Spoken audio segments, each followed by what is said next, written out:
Good evening. Welcome to another incoherent episode of Diatribes from the voice of Doom. Now here's your inconsolable and insolent host, voice of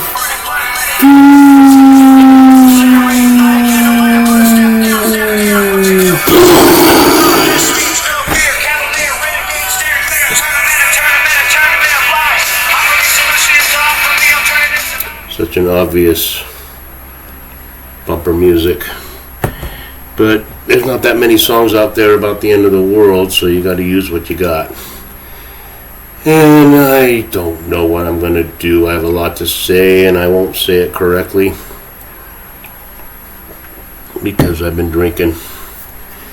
It's late at night, and I thought I'd talk about the concept of fairness and the state of the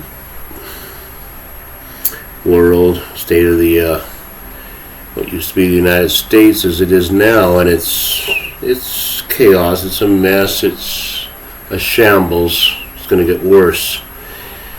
But after a while, you realize that there's people at the very top that have hundreds of billions of dollars that are calling the shots, and what their plan is, I can't say for sure, but I think they have a plan, and I think they know things that we don't know.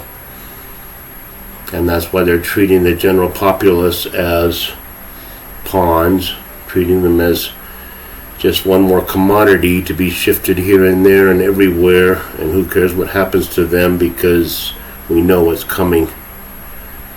And something bad must be coming because they're letting things just fall into chaos, into the abyss. The cities are not safe. Crime is rampant. Migration is happening every which way. Nobody's paying any attention to anything that's going on, and they're all telling us things that we have to believe that we see differently with our eyes, and yet they're telling us differently. They're gaslighting, they're projecting, they're doing all kinds of things to say that the other side is doing the wrong thing and we're doing the right thing. Now let's talk about fairness a bit. Before I do that, I'll just say one thing. I learned something about myself, talking about the microcosm. It's not going to help, but I learned something. It's like I finally came to the conclusion that every time I suffer a setback, my immediate reaction is to make things worse. To think, okay, I suffered a little setback, so I got to make up for it, so I'll go out and try something risky to make things worse.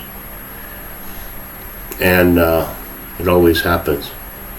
So I'm learning, and I think I'm going to try a new philosophy that when something bad happens, I'm going to just say, here's where I'm at, let's move forward, instead of something bad happened, I better go do something even stupider to make things worse, because I've done it throughout my whole life. I've noticed that. So I'm starting to realize things, and that will help with the macrocosm if people examine the reality of their own lives. Now, fairness. Now, there's been a couple of generations raised, and I don't want to sound like an old codger like back in my day, but things change and people are raised with a different attitude about how life works. They're not told you got to work hard. They're not told that things might not be easy.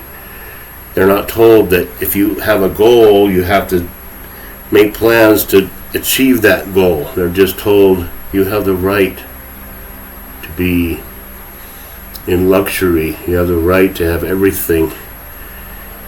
And people think they have the right, and they don't take the steps to make sure that happens. And it's not that easy, believe me. You try living in the world and just getting by and having a roof over your head and food in the fridge and paying off your utility bills and paying your car loans and paying your insurance, paying your property taxes, paying every bill that comes through, and being able to keep up, you better consider yourself lucky, because most people on the planet can't even do that. And they're happy to live in squalor because that is what they know best. Now, fairness. Okay, America is the land of the free, home of the brave. Give us your huddled masses. So everyone who's oppressed in any country should come up here, and we're going to let you through. I don't know what this Karine Jean-Pierre is talking about when she says people are being processed and expelled at the border. They're not being expelled. I haven't seen deportations. No one's being deported. They're all being shuttled into the United States. Now, the Petrie administration wants to shuttle every immigrant, refugee, oppressed person into red areas so they can change the demographics. That's what the goal is. There's not enough time to worry about that, because by the time they are naturalized and sanitized and homogenized, there won't be elections. So they're wasting their time with that. But they think that there's a future, because maybe they're not privy to whatever's going to come. Now, people are just allowed to migrate. Now, when you start sending people to different places that they're not necessarily equipped to handle that sort of thing, even though they say they welcome everyone with open arms, then what happens is, no, you cannot do that. We are immediately sending these people that were sent to Martha's Vineyard. We will give them a bowl of Fruit Loops, and we'll give them some milk, and we will give them some snacks, and then we will send them on their way to a military facility on Cape Cod. Okay. They can't handle 50 people. They expect the border towns to handle hundreds of, tens of hundreds, 1,500 people every month to come into their communities, and they have to be dealt with. And then if you can't deal with them, we'll ship them to other red places that will have to deal with them. Now, they're just shipping people willy-nilly. God knows what they have. God knows who they know. God knows what kind of plans they might have. But there's kind of a tug-of-war between where people are going to be sent to. You send them to my backyard, and that's not going to fly, said the wokesters, said the Karens and the white supremacists who are woke, who say, we know best, we are the compassionate people, we welcome everybody, but now you're in our area, we can't handle that. Everybody can see the impunicity, everybody can see that it's ridiculous, and the only reason it's allowed to happen is because somebody knows that something really bad is going to happen soon. So it doesn't matter if the cities all go into chaos. And it doesn't matter if the wags and the touting heads on the news can kind of joke and make, they're getting angry, but they're joking because it doesn't affect them yet. Now, when these newscasters and anchormen start getting mugged themselves, and when the mobs break into their news headquarters, then they're going to go, wait a minute, I'm in danger now. I can't just talk about this on the TV set. I got to go moving away because things are getting bad. I've seen it happen. So don't think it doesn't. I saw the LA riots. When those journalists were on the street with their cameras reporting on the riots, suddenly they realized, hey, wait a minute, I'm one of the enemy, and they're surrounding me. Watch the footage of that. Now, fairness. I'm going to go to college. I'm going to learn about liberal arts. I'm going to get an art degree. I'm going to minor in gender studies and, possibly get a degree in social work. But I really want to make more money. So why don't we just assign people jobs? If you can get a 4-year degree from a college, then you obviously have the brain capacity to be a doctor, to be a brain surgeon, to be a neurologist, to be a pathologist, to be a structural engineer, to be an architect. You're going to be an architect. Now we want you to go and design a 100-story skyscraper, and it's got to be only using renewable energy. So that entire 100 stories has to be powered by solar and windmills. So go to it. I mean, I know you only have a degree in Greek philosophy, but we need equity, we need fairness, and there's not much money in being a Greek philosopher in this day and age, so we'll make you a structural engineer. I'll go to it. And you, I know you have a degree in lesbian dance performance art, but we want you to be a physician, so why don't you take up residence in this hospital and start treating people? Because we need fairness. We need the same outcome for everybody, that everybody has a fair chance of going to Aruba and buying their their motorboat. I see a lot of these commercials on YouTube that they're really catering to people that have a lot of money. They're talking about people taking cruises through the Caribbean, and during their downtime during the cruise, they're planning their next vacation. So there's some elitists out there. They may be liberals, they may be reds or blues or what have you, but there's people making a lot of money, maybe off these ways of making money. I've been watching these commercials, man. You can make a lot of money. I saw a guy playing that commercial over and over again. Just opens up packages with cash in them and counts it all out. Says, well, I just put a website up and it's passive income, and they're just sending me cash in the mail. Oh, come on.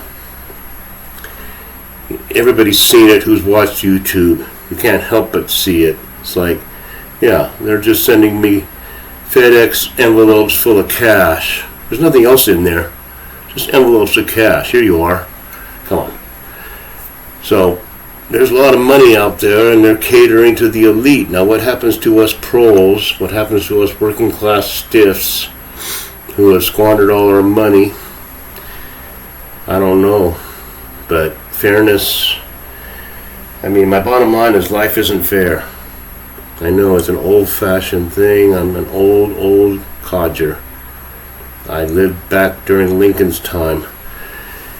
And life isn't fair. And if you're lucky enough to get through without any serious, horrible mishaps, then you should consider yourself lucky. You beat the odds. But they want this fairness. There's fairness in this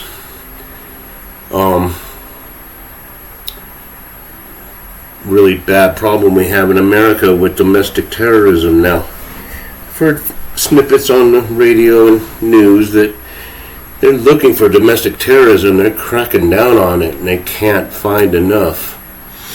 They've allotted a lot of the fibbers. They've said there's a quota. We want to find white supremacists, and we want domestic violence. We want domestic terrorism, and you better find them, and they better be from the Reds. They better be from the MAGAs. You want to find domestic terrorism on the left side, on the blue side, that's easy. You can do that. They proclaim it. They put it on YouTube. They put it on Instagram that they are the perpetrators, but we don't want to go after them because they're on the right side. They want to kill unborn children. They want the right to do that, and they want equity, and they want social justice. So forget them. But we are setting aside a lot of these fibbers to find domestic terrorists from the right side, and they can't find any. Petrie has 3 incidents that he clings to, Charlottesville. They're bulging necks, these hateful people coming out with their torches. Yeah, okay. There might be 20 or 30 people that might be hardcore, skinhead, white supremacists. Yeah, and I don't like them, and they're scary people, but that's not a majority. He put his neck on, George Floyd, yes. It was an injustice, and the guy pays the price. He's going to spend the rest of his life in prison. The cop paid, and the other cops will pay for not intervening. So that's okay to burn down cities over that, and the January 6th. So they got their three big things right there. And they're going to make hay out of that. They can't find anything else. Find the domestic terrorists, find the white supremacists, bring them to justice. They can't. And if they want to find left-wing supremacists who think that the oppressed, marginalized people should rise up, well, they're the majority now. And they're oppressing other people. They're oppressing just regular people that want to get along. And they're not allowed to. So we'll see how that plays out, but I want to get that in because time is growing nigh. The election's coming up. The D's are not going to allow any kind of usurpation by the goppers. And if there's any indication that might happen, then we're going to see some fur and feathers fly. I said nothing. I'm sorry. It might be a good one. We'll see. Just get my aggression out. And thanks for listening to my crap. I appreciate it.